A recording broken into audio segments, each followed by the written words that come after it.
Garang saat bunuh rekannya, AKP Dadang cuma tertunduk lesu saat dipecat tidak hormat. Penempatan pada tempat khusus di ruang Patsus di Propam Polda Sumbar selama 2 hari dan sudah dilaksanakan oleh pelanggar terhitung sejak tanggal 22 sampai dengan 23 November 2024. B. Pemberhentian tidak dengan hormat PTDH sebagai anggota Polri. Demikian putusan sidang komisi ini dibuat dan sebagai tanda sahnya selanjutnya ditandatangani oleh para anggota komisi pada hari dan tanggal tersebut di atas. Anggota komisi selaku ketua sidang komisi Kode Etik Polri Armain SIK Kombes Pol RP 74080668. Anggota Johannes Kesigoro SH SIKMH Kombes Pol RP 71100296. Anggota Artiono SIKMH Kombes Pol RP 77061075. Bacaan putusan selesai. Kita berharap kita memahami putusan sidang kode etik. Pak Dadang, apakah saudara menerima atau banding? AKP Dadang, apakah Anda menggunakan hak Anda untuk banding atau menerima putusan ini? Menerima ya? Oke, terima kasih. Telah melaksanakan kegiatan sidang pada hari ini dengan menghadirkan 13 saksi dengan 5 orang saksi hadir di Mabes Polri, kemudian 8 orang saksi hadir secara virtual. Pada pelaksanaan sidang berjalan dengan aman dan tertib, lancar, dan tidak ada kendala suatu apapun. Dengan terduga pelanggar yang melakukan penembakan terhadap korban atas nama RUA dan mengakibatkan korban meninggal dunia. Untuk motif saat ini masih dalam pendalaman karena fungsi reskrim juga sedang berjalan prosesnya. Untuk sidang hari ini adalah sidang kode etiknya. Ini jangan sampai terulang lagi. Kami yakin dan percaya Bapak Kapolri kita ya tidak akan memberi toleransi terhadap pelaku seperti ini. Kalau standarnya Pak Sigit orang seperti ini pastilah akan dikenakan tindakan yang tegas, baik dalam konteks kedinasan maupun dalam konteks hukum.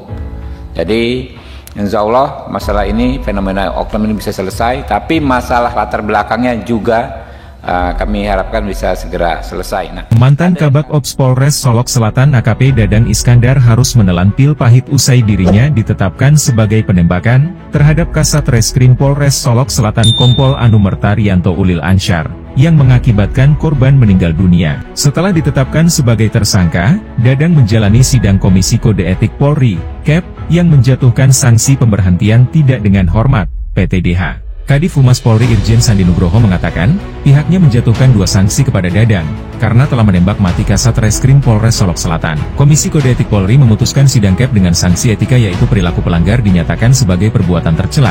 Kata Sandi Nugroho di Gedung TNCC, Mabes Polri, Jakarta Selatan, Selasa, 26 November 2024. Kemudian sanksi kedua, kata Sandi, adalah sanksi administratif berupa pemberhentian tidak dengan hormat atau PTDH sebagai anggota Polri.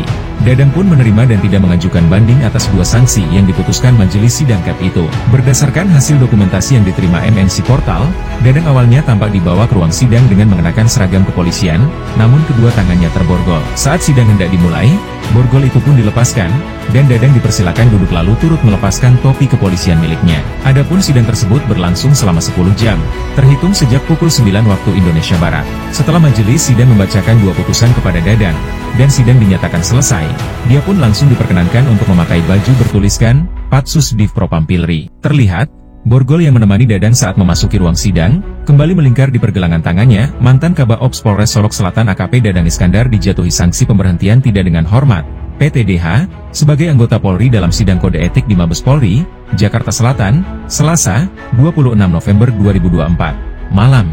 Pemecatan AKP Dadan sebagai polisi ini terkait pelanggaran berat dalam kasus penembakan terhadap Kasat Reskrim Polres Solok Selatan Kompol Anumerta Ulil Rianto Ansyari. Kadif Humas Polri Irjen Pol Sandi Nugroho menuturkan pelaksanaan sidang berjalan dengan aman dan tertib, lancar, dan tidak ada kendala suatu apapun, dengan terduga pelanggar yang melakukan penembakan terhadap korban dan mengibatkan korban meninggal dunia.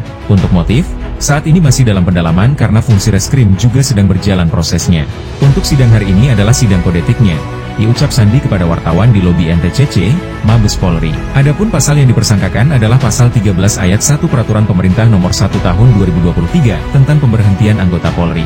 Kemudian pasal 5 ayat 1 huruf B Perpol Nomor 7 Tahun 2022 tentang Kode Etik Profesi dan Komisi Kode Etik Polri. Kemudian pasal 5 ayat 1 huruf L Perpol Nomor 7 Tahun 2022 tentang Kode Etik Profesi dan Komisi Kode Etik Polri. Keempat, pasal 8 huruf C angka 1 Perpol Nomor 7 Tahun 2022 tentang Kode Etik Profesi Polri dan Komisi Kode Etik Polri pasal 10, ayat 1, huruf D, Perpol Nomor 7, Tahun 2022 tentang Kode Etik Profesi Polri dan Komisi Kode Etik Polri. Keenam, pasal 13, huruf N, Perpol Nomor 7, Tahun 2022 tentang Kode Etik Profesi Polri dan Komisi Kode Etik Polri memutuskan sidang KEP dengan sanksi etika yaitu perilaku pelanggar dinyatakan sebagai perbuatan tercela. Yang kedua, sanksi administratif berupa pemberhentian tidak dengan hormat atau PTDH sebagai anggota Polri, terang Sandi. Dalam putusan tersebut AKP Dadang Iskandar tidak mengajukan banding atau dengan kata lain menerima putusan tersebut.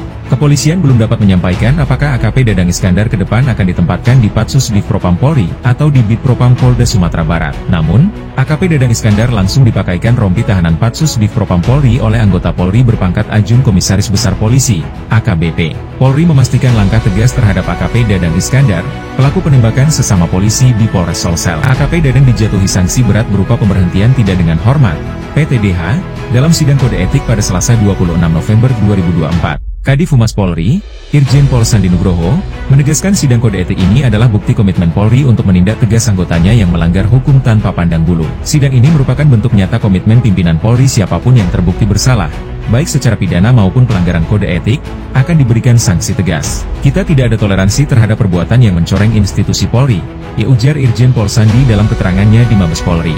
Sidang yang berlangsung sejak pagi ini dihadiri oleh 5 saksi secara langsung dan 8 saksi lainnya secara virtual. Proses sidang berjalan tertib dan transparan, disaksikan langsung oleh Kompolnas dan tim pengawas internal Polri.